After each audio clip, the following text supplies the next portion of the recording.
Hello guys, ang topic ko ngayon about sa mga spam comments po. Ayan, ingat-ingat po. Ulitin ko yan guys. Ayan, paano ba iwasan ang ma-spam comments? Kasi guys, kapag na-spam comments, hindi na maibalik ang subscriber nyo. Kaya ingat-ingat guys.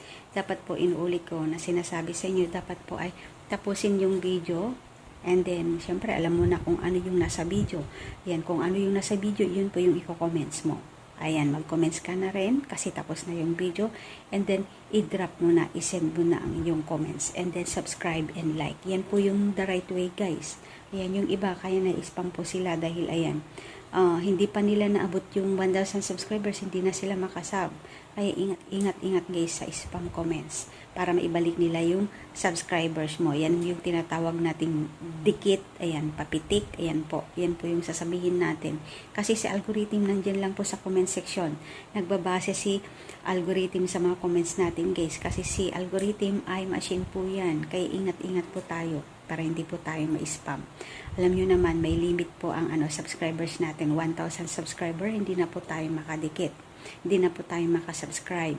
Yan, kaya ingat guys. Ito pa po, ayan, iwasan po natin yung yung mga comments natin na sinasabi na pabalik, subscribe, puntahan mo ako, visit my channel, hug to hug. Ayan, gumamit na lang kayo ng ibang term yan, tulad ng papitik, dikit, ayan. Or kay irong spelling na lang ninyo yung mga term na yan para hindi po mag-gets ni algorithm po guys.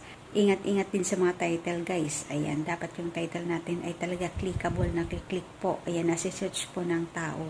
Tandaan, ang YouTube ay search engine yan. Kaya dapat po ay searchable ang ating mga title. Ayan, thumbnail. Kailangan maganda din ang thumbnail. Ang title dapat same po dun sa word ng thumbnail para hindi po mag-color yellow yan.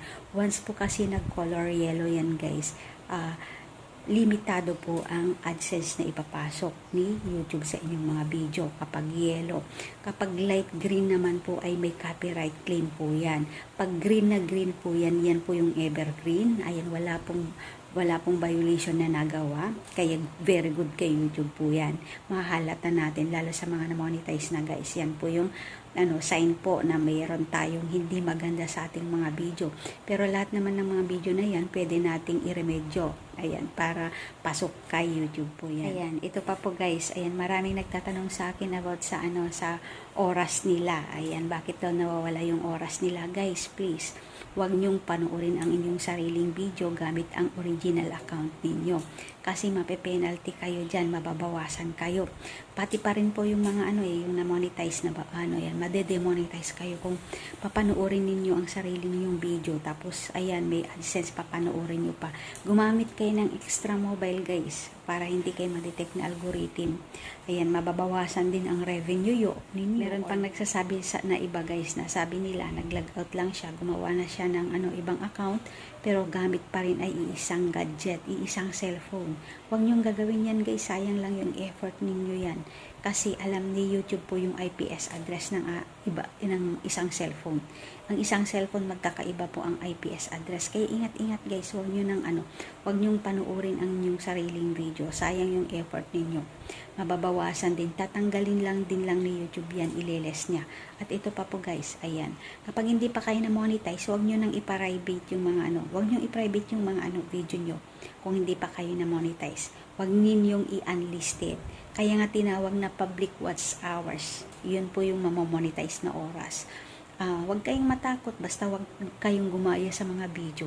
Ano bang kinakatakutan nyo na makita ng algorithm kung ano yung mga post ninyo. Kaya nga sabi ni YouTube na dapat na originality ang gusto ni YouTube.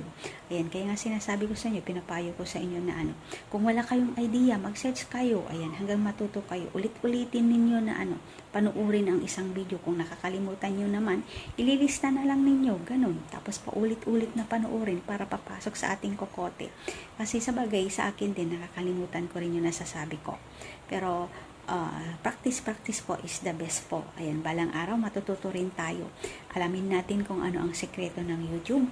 Ayan, kasi ako din hindi ko pa alam din yung mga sekreto ng YouTube. Ayan, base sa ating mga experience lang yan po guys. Ayan, kaya ingat na lang po tayo para hindi po tayo magkasala kay YouTube. Ito pa po yung mga problema ng karamihan. yun, nababawasan daw sila ng subscriber at oras. Huwag kayong mag-alala guys, tuloy-tuloy pa rin yan, laban lang kay YouTube. Kaya na natin yan. Ayan, kung yung nararanasan yun, naranasan din ng mga malalaking YouTuber yan guys. Hanggang hindi sila nag-give up, tuloy-tuloy po. Pag pagod ka, mag-rest ka. Pero never give up, ituloy mo yan dahil meron tayong mapupuntahan din balang araw. Magiging success din tayo guys. Kasi ang YouTube po, it's a long-term game. Hindi po pang madalian na kitaan. Kailangan pa rin natin yung effort. Mag-effort po tayo. Kasi iyan po yung gusto ni YouTube. Kailangan natin gamitin natin yung bilang maging creative po tayo bilang vlogger. Ayan. Kung hindi man tayo creative, syempre, matututo rin tayo. Ayan. Mapag-aralan din naman natin guys. Mag-search tayo. Sabi nga nila is, search before you record. Yun po the best way po. Ayan. Ayan, inuulit ko kasi yung iba, ayan, nakikita ko pa rin yung mga videos nila. Ayan, yung may black dito sa gilid, black sa gilid, black sa gilid. Yan po yung ano, yung sa pagkuha natin ng video, dapat po ay pahiga yung cellphone and then nakatingin sa lens. Tapos kung hindi ka sanay, kumuha ka ng scotch tape, lagyan mo dyan sa lens.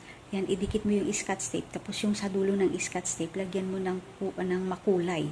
Red or yellow, kung kahit ano dyan, para halimbawa nagbibideo ka, yan dyan ka sa may scotch tape, nakatingin dun sa may kulay, para eye to eye contact. Alam nyo naman guys na sa camera tayo, ay nakikipag-usap, praktisin na natin. Yun lang po yun guys. Madali lang naman po na praktisin natin ang sarili natin. Masasanay din tayo sa pagtingin sa lens. Kasi minsan pa nakikita ko pa sa iba guys, ayan, imbes sa lens nakatingin sa gitna, ayan, kaya para iba ganyan ang tingin, ayan, na tinitingnan yung itsura. Pero kung sa lens po, ganyan po yung itsura, sa lens po talaga nakatingin. So, kitang-kita, parang eye to eye, parang kinakausap po kayo, yun po yun. Kaya, yan po the best, scotch tape po. Ayan, yan po yung sekreto po, yung nakatingin tayo sa lens. Ito pa guys yung nakikita ko guys, yung yung mga video nilang reaction video, yung tinatawag nilang reaction video. Ayan, minsan po yung video na ginaya nila is umihigit na ng 1 minuto, 2 minuto, 3 minuto. Yan po yung tinatawag ni algorithm na reuse contents po. Pag ma-detect na algorithm po yan, reuse contents. Kaya dapat po ang the best po is 20 seconds lang, tapos kayo na magsalita, yun po, and then na lang, yung video na lang, and then i-blanco, iwalang sound na lang, tapos kayo po yung magsasalita.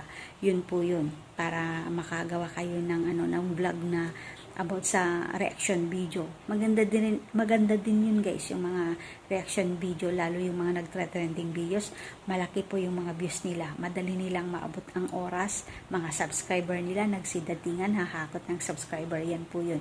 Kaya yung iba din na hindi pa alam yung about sa mga trending, basta na lang in-upload, ayan, alam nila, nagkakaroon na sila ng views, subscriber, yes yung guys, ito guys, makahakot ka ng subscriber, pero yung oras baka ipapadelete po ni YouTube yan kapag meron kayong reuse contents or baka makapiright strike pa kayo. Kaya ingat-ingat na lang po guys sa mga ginagayang mga trending videos. Ayan, may mga trending videos pa about sa sexual. Alam nyo naman si YouTube, ayaw niya ng sexual. May nakikita ka po, may nag-trending, ayun, ipinost nila, ginaya nila, in-upload nila, ayun, about sa sexual. Bawal po kay YouTube yan. Violation kay YouTube po yan. Ayaw po ni YouTube yan, yung ganyan na topic. Huwag tayong mag-upload ng mga ganyan na bagay. Meron po tayong porn site. Hindi po yan. Sa mahilig sa porn site, peace sa inyong lahat. Ayan, nabigkas ko yung porn site. Ayan, ingat-ingat na lang sa mga pinupost. Tapos yung pa nagpapakamatay, bawal po yan kay YouTube guys. Tapos may makita si YouTube na mga dugo-dugo. Kung meron man may post ninyo doon, gumamit na kayo ng yung i-blurb ninyo yung video. Ayun, pasok na rin kapag blurb ninyo. Para hindi po ma-pick up ni algorithm. Kasi machine naman si algorithm guys eh. Ayan, yan lang yung yung nakita ko na mga mistake din. Ayan, may mga mistake po tayo. Ayan yung mga pangalan pa natin guys, mistake din po yung mga pangalan natin. Minsan yung pangalan, gumawa na kayo ng branding sa pangalan ninyo. Yung pangalan pa ninyo, ayan, itulad ngayon, halimbawa ako, YouTube Tips, mas capital, imbes na capital letter sana yung nauna naging small, and then pangalawang letter is capital. Yun po yung maling-mali, tapos nilalagyan nyo ng slash, nilalagyan nyo ng number. Hindi na po maganda yan guys, yung nilalagyan nyo pa ng number tapos pound sign, hindi na po naklik-clickable po yan. Habang maaga guys, na ninyo, gawin na ninyong meron ka na kayong brand name, mas better po yan.